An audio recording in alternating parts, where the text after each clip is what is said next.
সবাই মিলে মেয়েকে দেখতে যাওয়া হারাম। শুধুমাত্র ছেলে দেখতে পাবে। অতিরিক্ত মনে করলে ছেলে তার মা খালা ফুফুকে সাথে নিতে পারে। বন্ধু বান্ধব বাপ চাচা কেউ সে মেয়েকে দেখতে পারে না, চিরদিনের জন্য হারাম। দেখতে গিয়ে টাকা পয়সা সয়না গয়নাগাঁঠি আংটি কিছুই দিতে পাবে না, সব কিছু দেওয়া হারাম। এরপরে বিবাহকে মেয়েকে বায়না করা, বায়না প্রথা এখন কিছুটা উঠেছে, আগে ছিল সবাই মিলে মেয়ের বাপের বাড়িতে ভালো মানের খাওয়া দাওয়া করতো, টাকা পয়সা দিত। সন্ধ্যার দিকে সবাই মিলে 2-3, 500, 2000, 5000 টাকা মেয়েটাকে গুনতে দিত। মেয়েটা সবার সামনে আসতো, এসে টাকাটা গুনে দেখাতো, সবাই পরীক্ষা করতো মেয়েটা নেওয়া যাবে কিনা, বায়না করা হয়ে গেছে। এই প্রথা হারাম, বায়না প্রথায় হারাম। এরপরে মেয়ে ঠিক হয়েছে, মেয়ের জন্য বরযাত্রী কতটি? 40 জন বর, 40 জন যাত্রী বরের সাথে, আর 20 জন ডলি বিবি। তখনই আগে বলে দিয়েছি, ডলি বিবি শব্দ চিরদিনের জন্য চাঁপাইনবাবগঞ্জ তুলে দিতে হবে। কেউ যেন আর না জানে যে ডলি বিবি কি জিনিস, কেউ যেন না জানে। কোনো দিন এই যুবক তোমাকে বলছি তোমার বিবাহ হয়নি, তাই না? তুমি বলবেন না। নিতান্তই যদি মা যদি ডলি বিবি কাউকে পাঠান, তাহলে আমার দাদিকে পাঠাবেন না। মা আমি কোনো মহিলা মানুষ নিয়ে যাব না। অবশ্যই স্মরণ রাখতে হবে, ডলি বিবি চিরদিনের জন্য বিদায় করে দিতে হবে দেশ থেকে, চাঁপাইনবাবগঞ্জ থেকে। তারপরে ওই যে সবাই মিলে বসে ওকে ক্ষীর খাওয়াচ্ছে, থুবড়া প্রথা। যুবতী মেয়ে গীত গাইবে আর সবাই তার মুখে ক্ষীর তুলে দিবে, এটা চিরদিনের জন্য হারাম। তারপরে চাচাতো বোনেরা ভাবিরা ওকে হলুদ মাখাবে, এটা চিরদিনের জন্য হারাম। আরে পুরুষের গায়ে হাত লাগিয়ে হলুদ মাখা তো দূরের কথা, মহিলা মানুষ মহিলার গায়ে হাত মাখা, হলুদ মাখানো নিষেধ। আল্লাহ রাসূল বলছেন লা তুবাসসিরুল মারাতু আল মারাতা, একজন মহিলা যেন আরেকজন মহিলার গায়ে হাত না লাগায়, একজন মহিলা যেন আরেকজন মহিলার গায়ে হাত না লাগায়। যদি হাত লাগায় তাহলে বুঝতে পারবে হাতটা নরম না শক্ত। কোনো সময়ে স্বামীর সামনে বলবে খালের হাতটা কতই না নরম। কোনো সময় স্বামীর সামনে বলবে খালেদার মাথার চুলগুলো কিনা লম্বা লম্বা, পাঞ্জার পাঞ্জা। তখন তার স্বামী অন্তরের চোখে তাকে দেখবে, এইটা হারাম।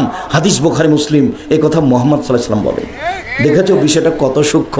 আব্দুল্লাহ বক্তব্য দিল লাতিফ কাকে বলে, লাতিফ। তা আমিও বুঝতে পারছিলাম না, খুব কানটা খাড়ো করেছিলাম। মানুষজন চলে আসলো, শাকুর বুঝতে পারিনি কি যে বলেছে। তো লাতিফ কত সূক্ষ্ম বিষয়টা, কত সূক্ষ্ম যে একজন মহিলা আরেকজন মহিলার গায়ে যদি হাত এভাবে লাগায় তো তার হাতটা নরম না শক্ত বুঝতে পারবে। তো কোনো সময় যদি স্বামীর সাথে গল্প করে যে তার হাতটা খুব নরম, তো গল্পটা যে করলো তখন ওর স্বামী ওই মহিলাটাকে অন্তরের চোখে দেখতে পাবে, এইটা হারাম। দেখেছেন ঘটনার কত দূর। অথচ আমাদের দেশের কত নোংরা নীতি, যে নতুন বউকে সারাদিন বাড়ির মহিলা পুরুষ দেখতে আসছে। মারা গেছে একটা মানুষ, সারাদিন মহিলা পুরুষ সেই লোকটাকে দেখতে আসছে। আরে পুরুষ মানুষ মারা গেছে, তাকে দেখতে যাচ্ছ কেন এইভাবে? তাকে নিয়ে এত হইচই কেন? সৌদি আরবে 2টা জিনিসই কোনো হইচই নাই। লোক মারা গেছে মাটি দিয়ে দাও, কোনো কথা নেই। বিবাহ করতে চাচ্ছে বিবাহ করুক, কোনো কথা নেই। তালাক দিতে চাচ্ছে, কোনো কথা নেই, তালাক দিয়ে দিক। বাংলাদেশে তালাক দেওয়া মানে ওকে জেলে যেতে হবে। এবারে কালকে 2 জন মিলে সংসার করেছে রাতে, আজকে তালাক হয়ে গেছে, জেলে 2 জনে 2 দিকে দাঁড়িয়ে আছে, এতে এজলাসে কাঠগড়ায় দাঁড়িয়ে আছে জজের সামনে। আমিও দাঁড়িয়েছি জজের সামনে কাঠগড়ায়। কোথায় বলো তো? সুন্দর সুনামগঞ্জ, সিলেট সুনামগঞ্জ।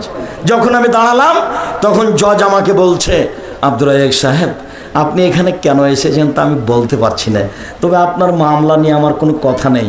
মামলার নথিটা এইভাবে নথিটা উল্টিয়ে দিয়ে বলছে আপনার সাথে আমার কিছু কথা আছে। তো 14 মিনিট কথা বলল।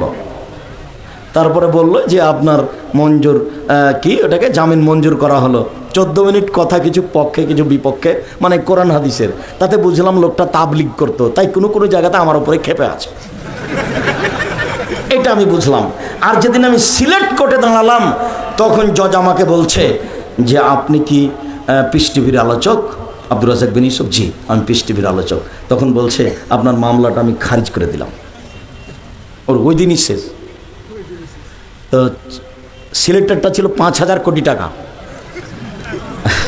আর সুনামগঞ্জেরটা ছিল 1,000 কোটি টাকা। 1,000 কোটি টাকা দিতে হবে। অপরাধ আমি বলেছি কবি নজরুল ইসলাম ভুল বলেছেন। কি বলেছি? কবি নজরুল ইসলাম ভুল বলেছেন, এই কথা ঠিক নয়। কবি নজরুল ইসলাম কি বলেছেন?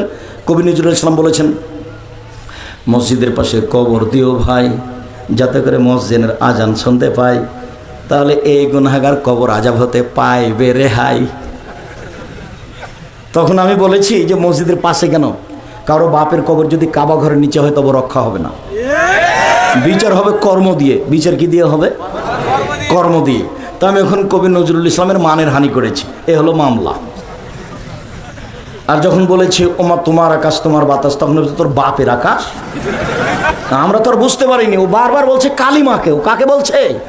কালিমাকে। ও কালিমা তোমার আকাশ তোমার বাতাস, এভাবে ও বলছে। তো কালিমার কি আকাশ বাতাস? আল্লাহর। তো এই কথাটা বলাতে কবি নজরুল ঠাকুরের অপমান করা হয়েছে, এ হলো মামলা। আল্লাহ রহম করো। সম্মানিত দিনী ভাই বোন, এদেশের বিবাহের সব কাজ না যায়, যত কাজ আছে মাঝে খরচ থেকে নিয়ে, যেখানে বসে আছে সেখানে পান নিয়ে যেতে হবে এটা নিয়ে, বিবাহ ঘেরতে হবে এটা নিয়ে, প্রতারণা দিয়ে এক গ্লাসে আছে শরবত আর এক গ্লাসে আছে লবণ পানি, বোঝা যায় না, এগুলো প্রতারণা। বিবাহ ঘেরা থেকে নিয়ে, বিবাহ পড়ানো থেকে নিয়ে, মেয়ের কাছে বিবাহ পড়ানো হারাম, মেয়ের কাছে বিবাহ পড়ানো যাবে না। অমুক নেবা সে অমুক, এত নগদ এত বাকিতে তোমাকে বিবাহ করতে এসেছে, তুমি তাকে স্বামী সত্ত্বে কবুল করো। তখনও বলছে কবুল করলাম। তো এই দেশে যা প্রথা আছে, গায়ে বাঁধাতে তার চেয়ে বেশি খারাপ আছে। গায়ে বাঁধাতে গিয়ে 15-16 জন যায় মেয়েটার ওখানে, ওখানে গিয়ে এভাবে বলে। তারপর বলা শেষ হলে যেখানে বর বসে আছে এখানে আসে, এসে সবাই দাঁড়িয়ে থাকে। তখন বরের সাথে লোকগুলো বলে আপনারা কে? তখন ওরা বলে আমরা এ বিবাহের উকিল। মেয়ে কবুল করেছে? জি করেছে। আপনারা শুনেছেন? জি শুনেছি। তাহলে আপনারা বসেন। তখন বসে, তার আগে বসতে পাবে না, মনে হচ্ছে পাগলামি কারবার। হিন্দুদের বিবাহ লেগেছে কলার গাছের চতুর্দিকে ঘুরে, ধর্ম পাগল হয়ে গেছে, ধর্ম রাজশাহী চাঁপাইনবাবগঞ্জের